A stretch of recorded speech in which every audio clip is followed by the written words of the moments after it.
Welcome back to the deep dive.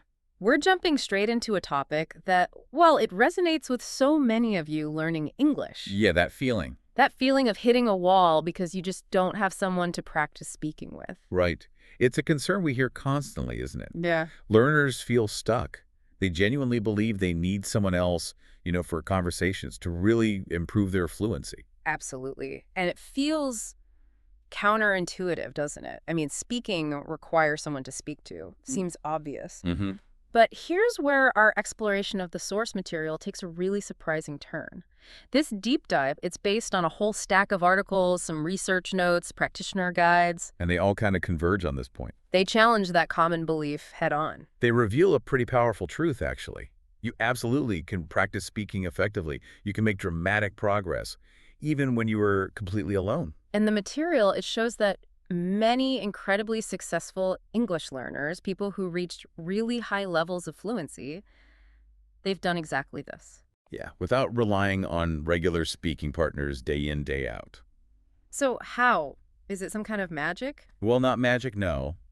It's through what our sources consistently refer to as smart techniques. Smart techniques, okay. Methods specifically designed to integrate meaningful speaking practice into your everyday life, regardless of whether there's another person in the room or not.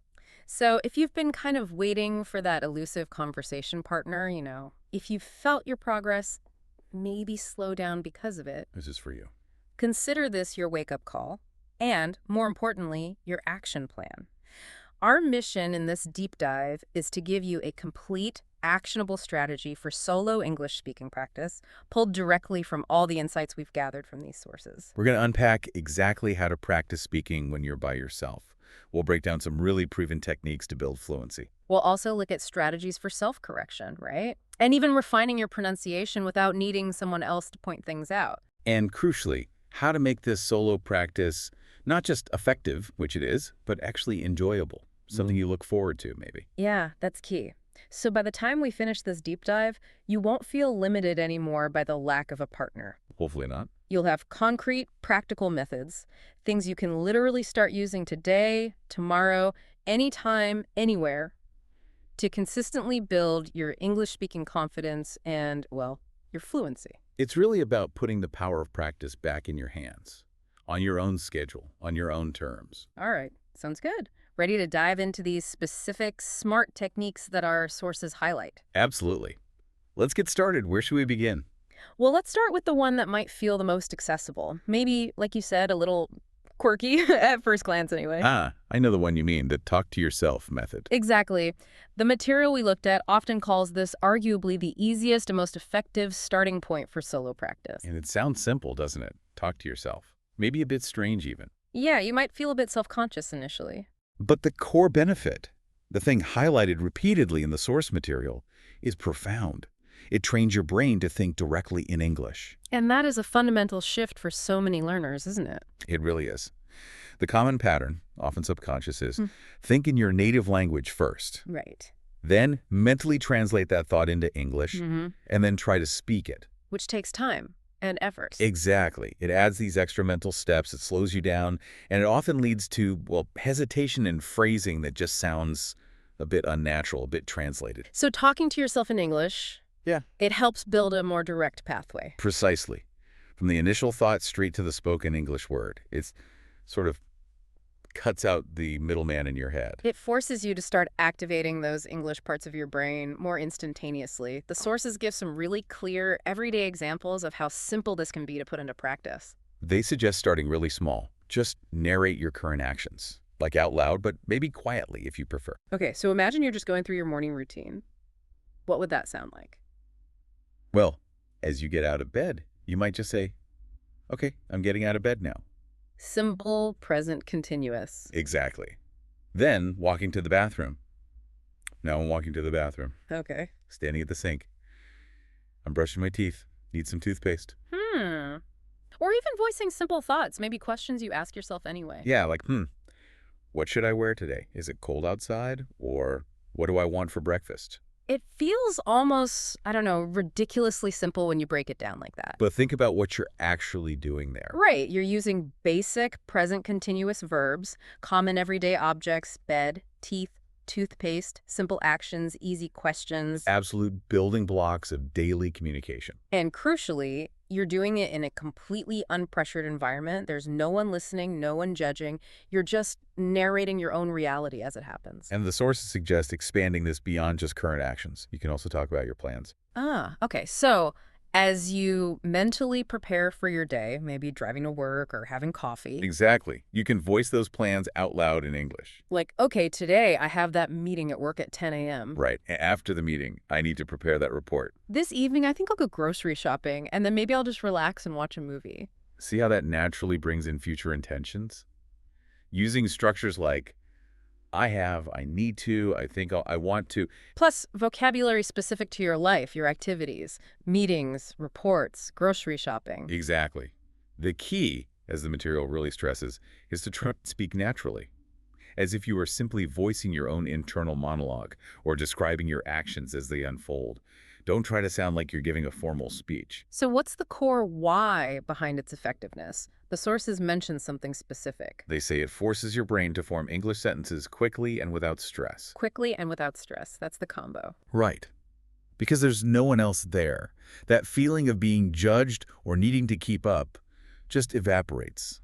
You can pause if you need to find a word.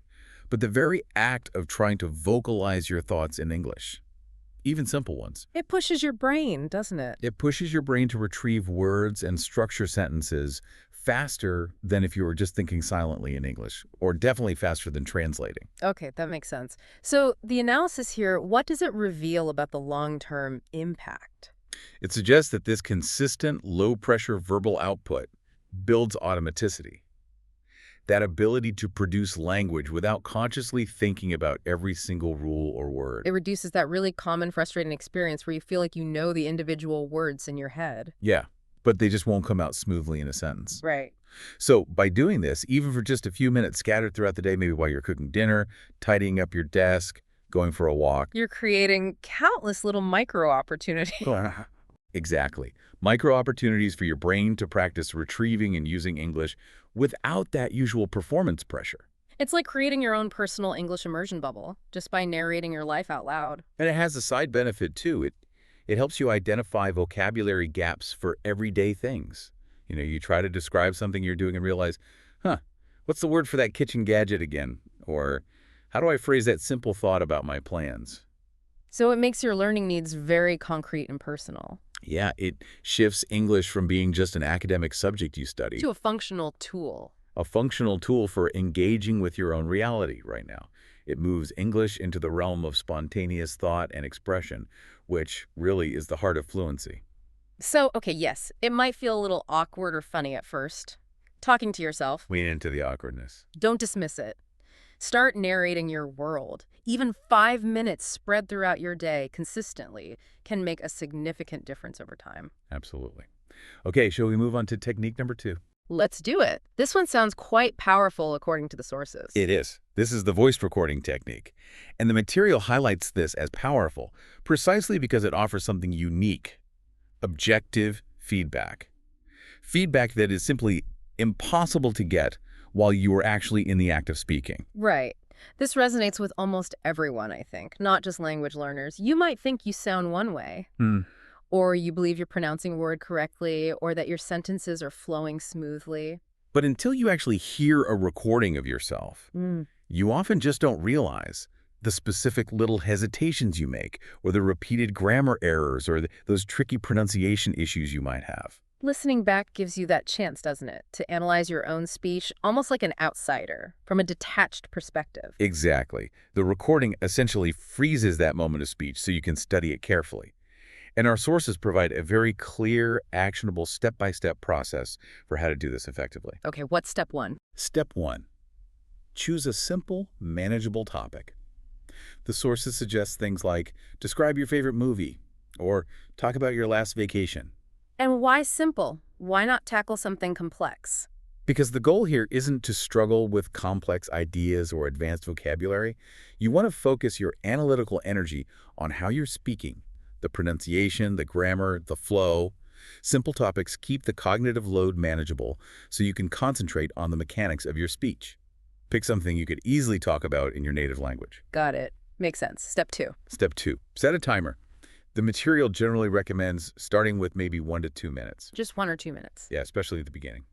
The goal is to speak continuously about the topic until that timer goes off. The time limit acts as a gentle constraint. It encourages you to keep producing language to build a bit of stamina without feeling totally overwhelming. Okay. And then the crucial part, step 3. Step 3, and this is where the real learning engine of this technique kicks in. Listen back to your recording. The sources strongly emphasize this analysis phase. You're instructed to actively listen, specifically looking for any mistakes or areas for improvement. So not just listening passively, but actively analyzing what should you be listening for? Guide yourselves through the recording. Ask specific questions, like, are there certain sounds, maybe vowel sounds or consonants, that you consistently mispronounce? Uh-huh. Do you notice you're using the wrong verb tense repeatedly? Maybe always mixing up past simple and present perfect. Okay. Are your sentences structured awkwardly? Do they sound unnatural? Do you overuse filler? Sounds like to an extent that it hinders communication. What about intonation? Yeah. Is your intonation flat or does it rise and fall naturally like native speakers? Does it convey the right meaning or emotion? So it's about becoming your own sort of language detective, your own coach. Exactly. Pinpoint those specific recurring issues. And the advice is, don't try to fix everything at once. That's overwhelming. Maybe just pick 1 or 2 things from each recording session that really stand out and focus on those for your next practice. Okay, that sounds manageable. Then the sources introduce another layer to this, right? Something more advanced. Yes, a particularly insightful step. Comparing your recording with a native speaker. Ah, okay. This is where you get that crucial external model. How does that work? You find a piece of authentic English content, maybe a YouTube video, a segment from a podcast like this one, perhaps an interview clip. Where someone is talking about the same topic you just recorded yourself discussing. That's the key, isn't it? Same topic. Exactly. If you recorded yourself talking about your favorite movie, find a short review or discussion of that same movie by a native speaker. Then, you listen very closely to their speech. Pay attention specifically to how they pronounce words you struggled with. Listen to their sentence rhythm, the natural flow and connection between ideas. Notice the vocabulary they choose. Are there more natural ways to phrase things? And intonation again, presumably? Definitely. How do they use intonation to emphasize points, ask questions, convey enthusiasm or doubt? The goal, as the material advises, is to try to copy their style. Now, copy their style doesn't mean perfectly imitating their accent, right? No, not necessarily about sounding exactly like them accent-wise. It's more about internalizing the natural patterns of spoken English. The pacing, the intonation contours, the common phrases and collocations they use, how they link words together smoothly. Okay, so the analysis here is that this technique provides invaluable objective feedback you just can't get otherwise. Right. And it allows for really hyper-focused practice. You can identify a specific issue, say, the pronunciation of the sound, or using the wrong preposition. Then you can record yourself again, maybe just focusing on sentences with that sound or preposition, trying to apply the correction or mimic the native speaker model. And immediately hear if you've made progress. Exactly. That immediate feedback loop is incredibly powerful.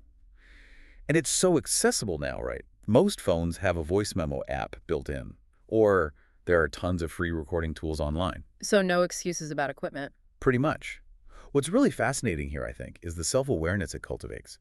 Hearing your own voice, especially analyzing it critically, can be uncomfortable at first for many people. Yeah, I think most people dislike hearing their own recorded voice initially. But pushing past that discomfort opens up this incredibly powerful feedback loop. It transforms abstract grammar rules or pronunciation charts into concrete, observable facts about your own speech. It makes the learning process much more targeted, much more personal, and ultimately, much more effective. It bridges that gap between knowing the rules in your head and actually implementing them correctly and naturally when you speak. Precisely. Ready for technique number 3? Let's hear it. This one sounds a bit more interactive, maybe. It adds a visual element, which is quite interesting. It's the mirror speaking challenge. The source material describes this one as both fun and effective. Mirror speaking. Okay, so the action is pretty straightforward, I assume. Stand in front of a mirror. And talk in English out loud. But it's not just about hearing yourself this time, like with the recording. It's about seeing yourself speak. Exactly. The sources specifically instruct you to watch your mouth, your facial expressions, and your confidence level as you speak to your reflection. Watch your mouth. Okay, so you can actually see how you're forming the sounds. Potentially, yes. especially for sounds that have very visible lip movements like P, B, M, F, V, or certain vowels. Seeing if your mouth shape matches what you think it should be doing can be helpful for pronunciation. And facial expressions, Right. confidence level, how does watching those help? This visual feedback is the key benefit highlighted. It helps you feel more comfortable speaking because you're observing your own physical presence while you communicate. You see how your face conveys emotion or maybe fails to. You see if you look confident and engaged or if you look hesitant and unsure. And the material highlights a unique aspect here, doesn't it? Something about becoming your own partner. Yes, it says you become your own conversation partner. How does that work in practice? This technique explicitly encourages you to simulate interaction. The sources give a really concrete example. Ask yourself a question out loud, looking at your reflection, Okay. and then answer it, still looking at yourself, as if your reflection were another person responding. So, like, look in the mirror and say, what's your favorite food? Yeah. Pause for a second. Maintain that eye contact with yourself, and then respond naturally. Oh, I love sushi. It's delicious, and I really like trying different types of rolls. Ah, I see. So you're practicing both asking and answering. Exactly. You can prepare simple question and answer pairs beforehand on various common topics, hobbies, work, family, weekend plans. Or you can just practice asking and answering spur-of-the-moment questions about your day, your thoughts, things you've seen. Simple things like, what did I actually do this morning? What book am I reading right now? Where do I really want to travel next? Perfect examples. By practicing this Q&A format in the mirror, you're practicing much more than just vocabulary and grammar recall. Right. The sources emphasize it helps with things crucial for real-world conversations. Exactly. Things like eye contact, body language, and natural expression. Eye contact, even with yourself, how does that help? It trains you to maintain focus and not look away nervously while you're formulating your thoughts and speaking. Getting comfortable holding that gaze, even with your reflection, builds confidence for doing it with real people. And seeing your facial expressions. Helps you connect your words with appropriate emotion. Are you smiling when talking about something happy? Do you look engaged? It helps make your speech more dynamic. And body language, posture. Observing your posture and gestures, even subtle ones, allows you to practice appearing more open, confident, and approachable when you speak.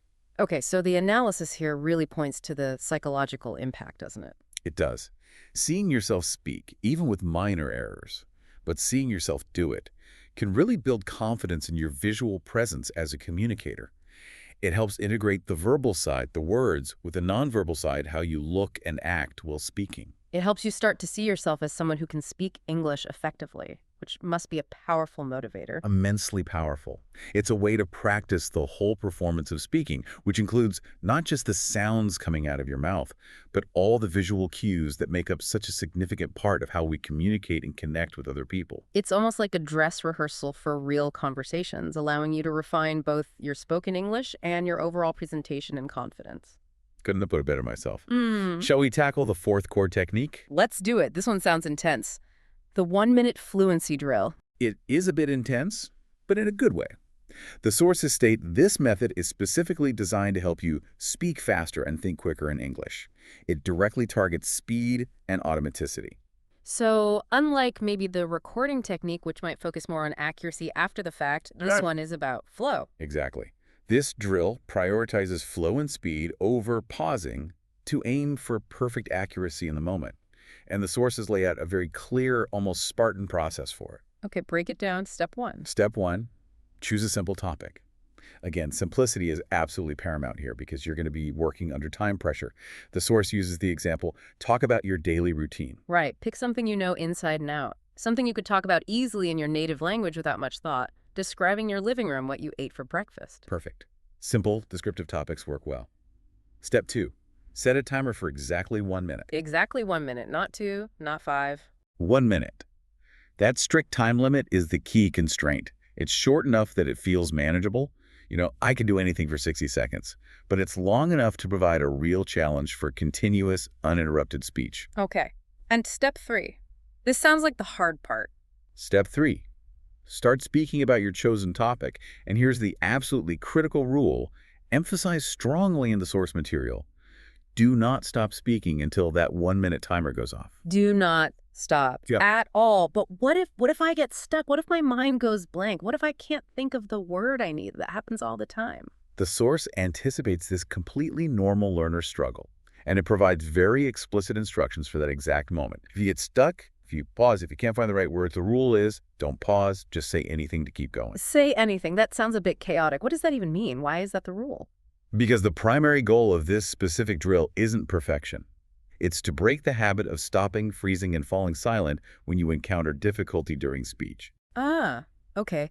Those silences and long hesitations are major roadblocks to sounding fluent in a real-time conversation, aren't they? Exactly. They break the flow and signal difficulty. So say anything trains your brain to bridge those gaps instead of shutting down. So what could say anything actually sound like? It could mean repeating the last phrase you just said while your brain catches up.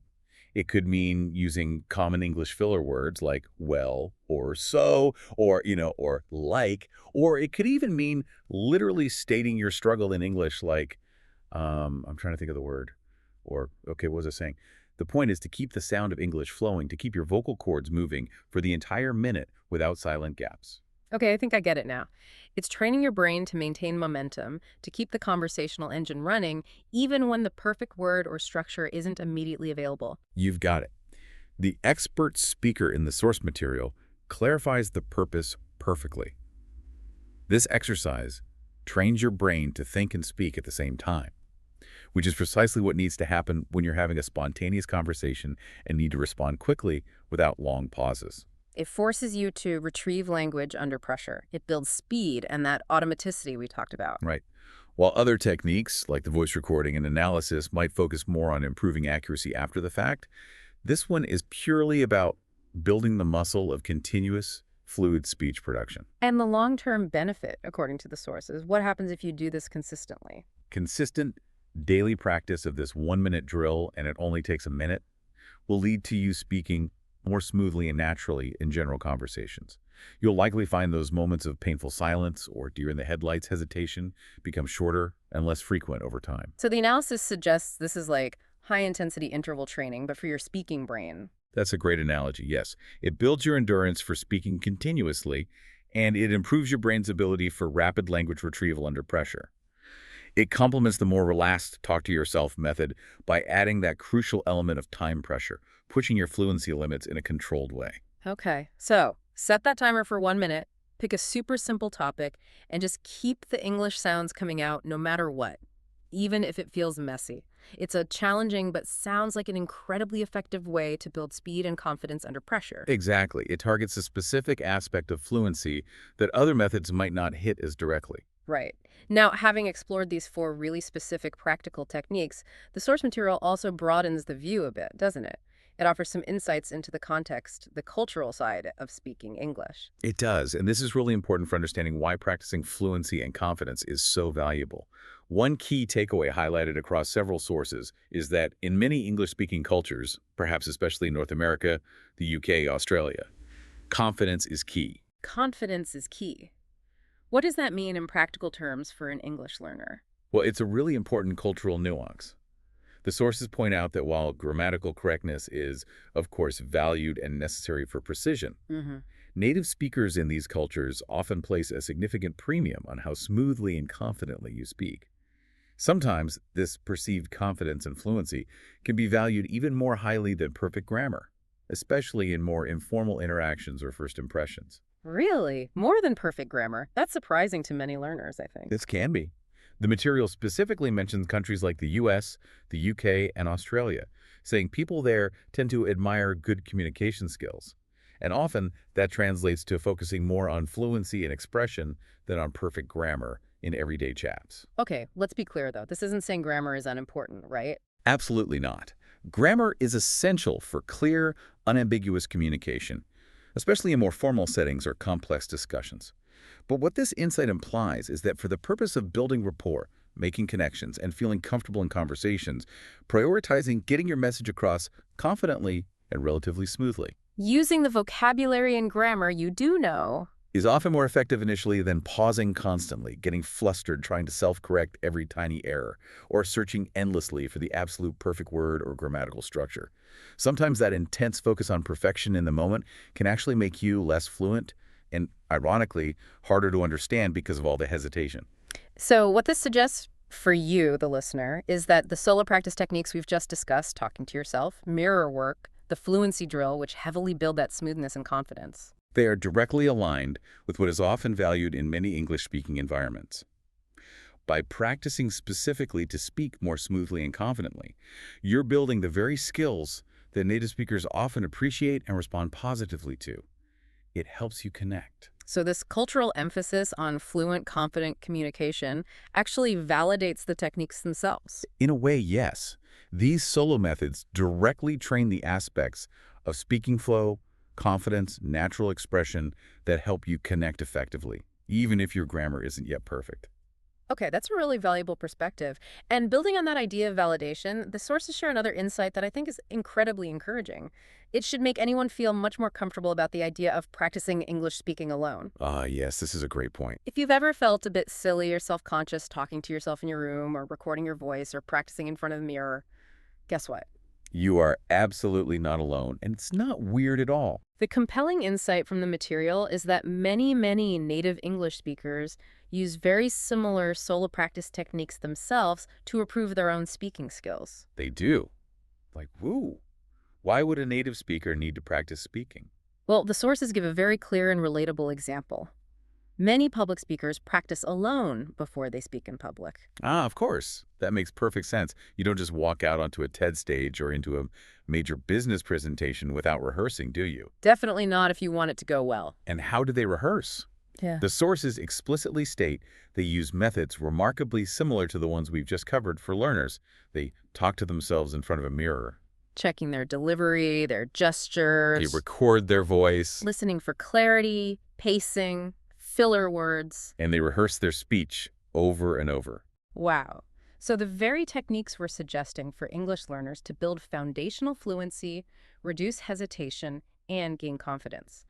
These are the same methods that native speakers use to refine their delivery, improve their clarity, work on their intonation and impact, and build their confidence for high-stakes speaking engagements. Isn't that fascinating? It provides such powerful validation.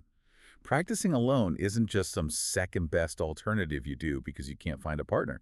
As the material puts it, it is actually a technique that even native speakers use to improve their speaking skills. It's a legitimate, effective, and widely used method for anyone at any level who wants to improve their verbal communication abilities. This should absolutely normalize the idea of solo practice for you. If native speakers who already possess the language intuitively still need to use these methods for polish, preparation, and refinement, think how much more benefit they can offer you as you are actively building and strengthening your fundamental English speaking ability. Yeah, it reframes it completely. It's not a sign of lack, it's a proactive tool. Exactly. And if you think about what native speakers are refining with these methods, maybe things like audience connection, clarity under pressure, the structural flow of complex ideas, managing performance anxiety. While our immediate goals as learners might be simpler, like just reducing hesitation, building basic automaticity, feeling comfortable forming sentences, The underlying principle is identical. Solo practice allows for focused, low-stakes rehearsal and refinement in a controlled environment, away from the pressures of real-time interaction. it's not a sign that you can't find a partner. It's a powerful tool you can wield yourself anytime, anywhere. Couldn't agree more. All right, so we've gone through 4 incredibly practical and powerful techniques for practicing English speaking alone, all drawn directly from the source material we've explored in depth.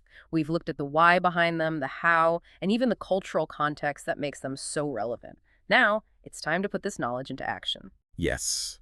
This deep dive isn't just about passive listening. It's about transformation through practice. So we have a clear, actionable challenge for you based directly on the suggestions found right there in our sources. Okay, let's lay it out. It's a simple 3-step challenge you can try. Step 1. Combine the talk to yourself method with the core idea of the 1-minute fluency drill. How does that work? Pick a simple topic. Maybe describe your kitchen in detail, narrate your commute home, or outline your plan for the next hour.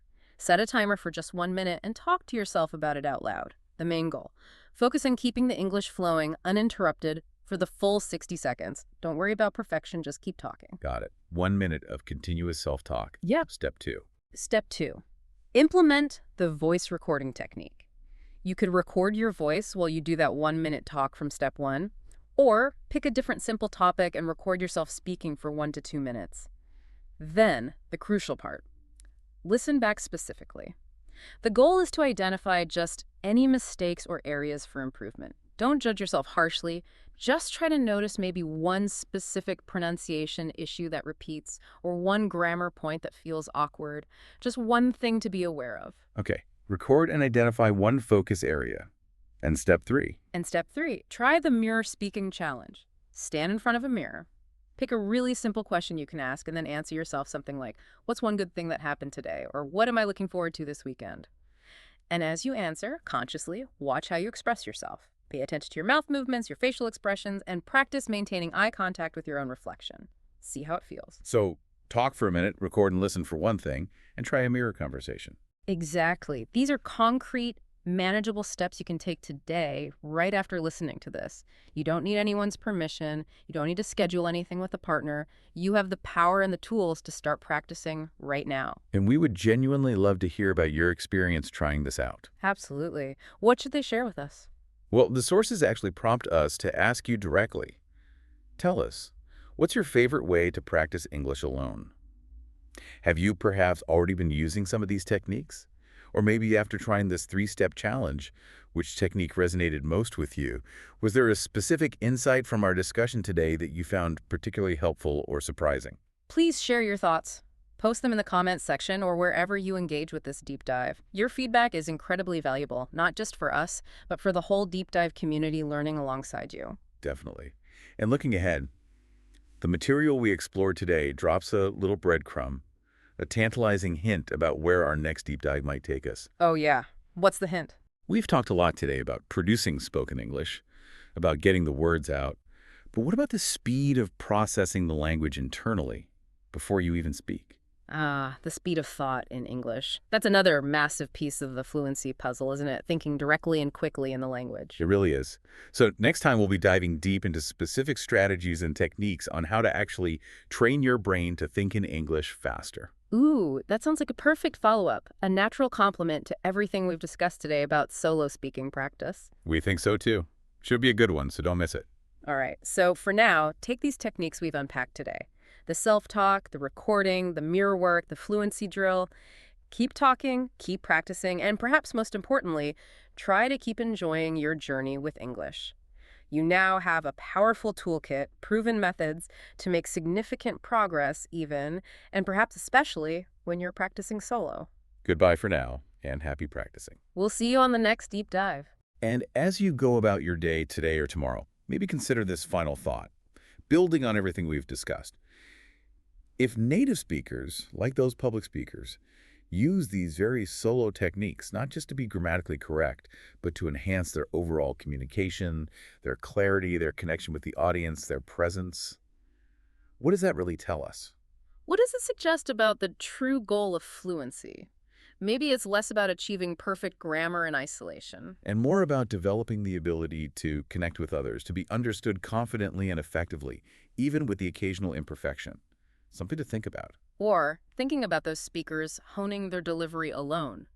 Whereas just one small moment, maybe just 30 seconds or a minute, in your busy day today or tomorrow, where you could consciously choose to think or speak just 1 or 2 sentences in English to yourself. Even if it's just describing the weather outside your window or stating what you're about to make for lunch, it doesn't require some grand, elaborate plan. Just a minute here, a minute there. Small, consistent solo practice isn't a compromise. It's a direct, accessible path to building the internal engines of fluency and confidence. Think about where you can sneak in just 1 minute today. Thanks so much for joining this deep dive. Until next time.